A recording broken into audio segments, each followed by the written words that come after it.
야곱은 자신이 장자권을 받아서 장자의 축복을 받으면 풍요롭고 행복한 삶을 살 것이라고 생각했습니다. 그러나 야곱은 어떻게 되었습니까? 형 에서를 피하여 급하게 외삼촌 라반의 집으로 떠나게 되었습니다. 야곱은 자신이 이렇게 빈손으로 외삼촌 집으로 도망갈 것이라고는 전혀 예상하지 못했습니다. 여러분, 지금 야곱의 모습이 얼마나 비참해 보입니까? 얼마나 처량합니까?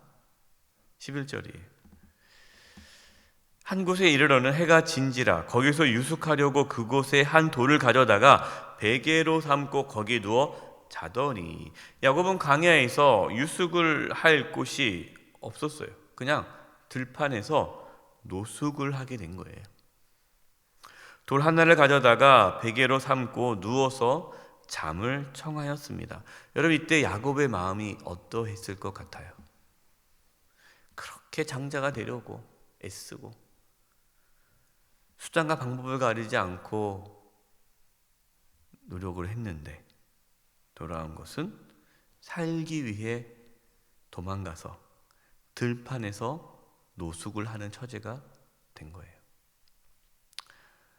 사실 이렇게 된 것은 누구 잘못입니까? 자기 잘못이죠.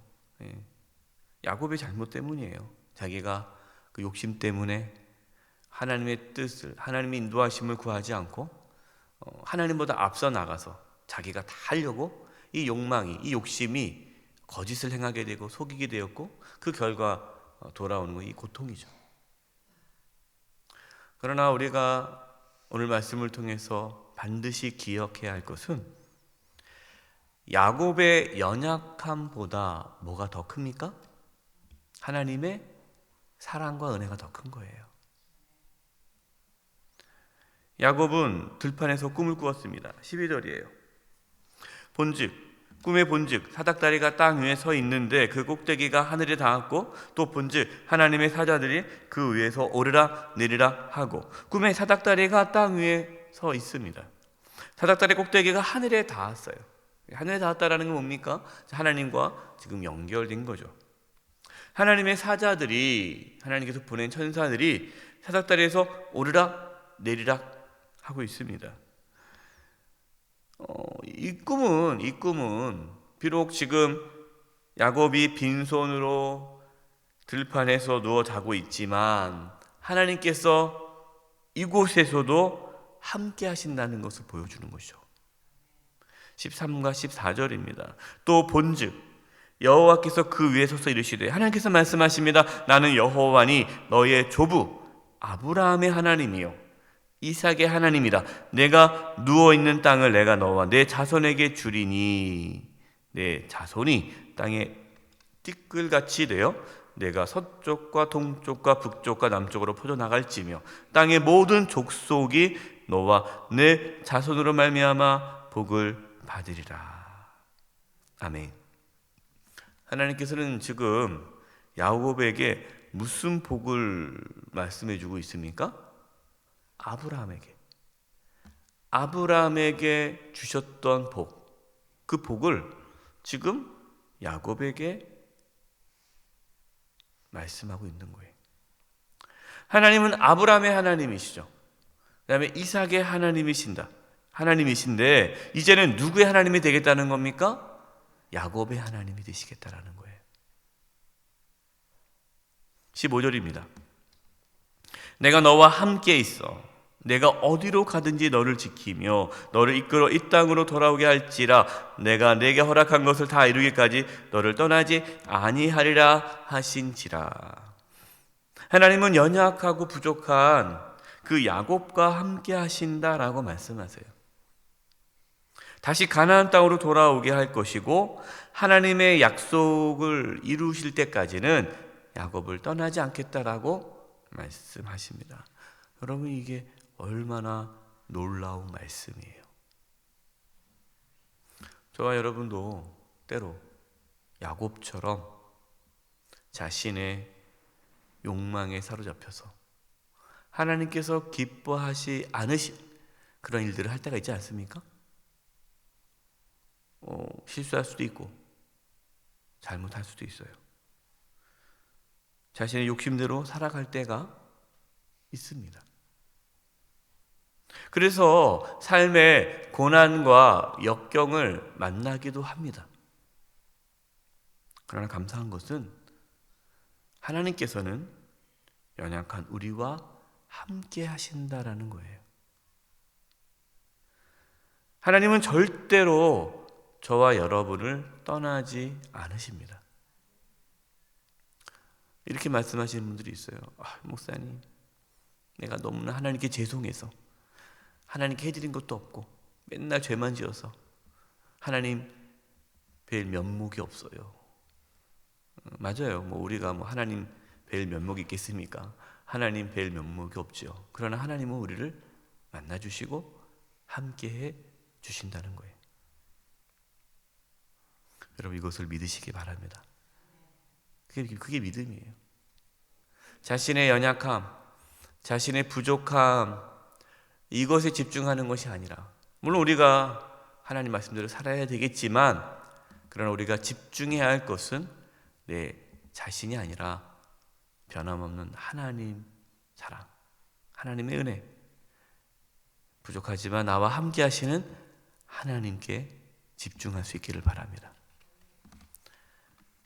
16절입니다. 야곱이 잠이 깨어 이르되 여호와께서 과연 여기 계시거늘 내가 알지 못하였도다. 야곱은 자신이 있는 곳에 하나님이 계시다는 것을 알지 못했다라고 말을 하고 있어요. 그러니까 그동안 이것이 야곱의 삶이었어요. 머리로는 알았죠. 머리로는 얘기를 들었단 말이에요. 하나님이 우리와 함께 하신다, 이 말씀을 들었죠. 머리로는 알고 있지만 실제로 자신이 경험하지 못하고 살은 거예요. 그러니까 자기 마음대로, 자기 욕심대로, 자기 중심적으로 살았죠. 그러나 이제야 비로소 야곱은 하나님이 자신과 함께 하신다는 것을 깨달았습니다. 여러분, 이것이 신앙의 전환점이고 신앙의 출발점이 되는 거예요. 우리가 살다 보면 하나님이 나와 함께 하신다는 것을 경험할 때가 있을 겁니다. 그때가 언제예요? 고난 가운데 있을 때, 어려움 가운데 있을 때, 그때 그 고난 속에 하나님이 나와 함께 하신다는 것을 경험하게 되죠. 여러분, 그때 우리가 그 고난을 어떻게 합니까? 그 고난을 이기게 돼요. 그래서 다윗의 고백처럼 내가 사망의 음침한 골짜기를 달릴지라도 해를 두려워하지 않을 것은 주께 나와 함께 하심이라. 우리가 고난 가운데 하나님의 나와 함께 하심을 경험할 때 우리는 그 고난을 이길 수 있고 승리하고 견딜 수가 있는 겁니다. 17절입니다.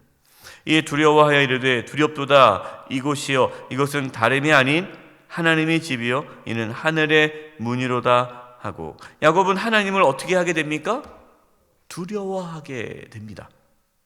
하나님을 만나면 여러분, 하나님을 두려워합니다. 이게 정상이에요. 하나님을 만만하게 생각하고 하나님을 함부로 하고, 이것을 아직 하나님 만나지 못한 거예요. 그래서 하나님 만나신 분들은 하나님에 대한 경외심, 하나님을 두려워합니다. 하나님을 두려워하지 않으면 온전한 신앙이 될 수가 없습니다. 야곱은 하나님을 두려워하면서 자신이 있는 이곳이 하나님의 집이라고 고백하였습니다. 여러분이 어느 곳에 계시든지 그곳이 하나님의 집임을 믿을 수 있기를 바랍니다. 찬송가 중에 이게 있잖아요. 내 주 예수 모신 곳이 그 어디나? 하늘나라. 하늘나라. 하나님이 함께하는 곳, 하나님의 집이 되는 거예요. 야곱은 그곳에서 하나님께 예배를 드리고 베델이라고 불렀습니다. 우리도 각자의 삶의 자리에서 하나님께 예배하고 그곳이 하나님이 나와 함께하는 곳임을 고백할 수 있기를 바랍니다. 그래서 가정 안에서 예배를 드리는 것이 참 중요해요. 왜? 우리가 있는 이 집, 이 장막, 우리 가정 안에서 예배 드릴 때에 그곳이 하나님의 집, 베델이 되는 거죠. 하나님은 부족하고 연약한 야곱과 함께 하셨던 것처럼 연약한 저와 여러분 함께 하십니다. 야곱의 인생 중에서 가장 외롭고 힘들고 무서운 그때에 하나님께서 함께 하셨습니다. 우리가 어떠한 환난과 고난 가운데 있을지라도 우리와 함께 하시는 하나님을 만날 수 있기를 바랍니다. 기억하십시오. 하나님은 우리의 연약함보다 크신 은혜와 사랑을 베푸십니다. 그 하나님을 바라보면서 살아가는 저와 여러분 되기를 간절히 축원드립니다. 기도하겠습니다. 하나님 아버지, 참 연약하고 부족한 야곱, 그 야곱과 늘 함께 하셨던 하나님, 연약하고 부족한 저희와 늘 함께 하심을 믿습니다. 어떠한 고난과 환난 가운데 있을지라도 두려워하지 말고 나와 함께 하신 하나님을 바라보게 하여 주시옵소서. 예수님의 이름으로 기도드립니다. 아멘.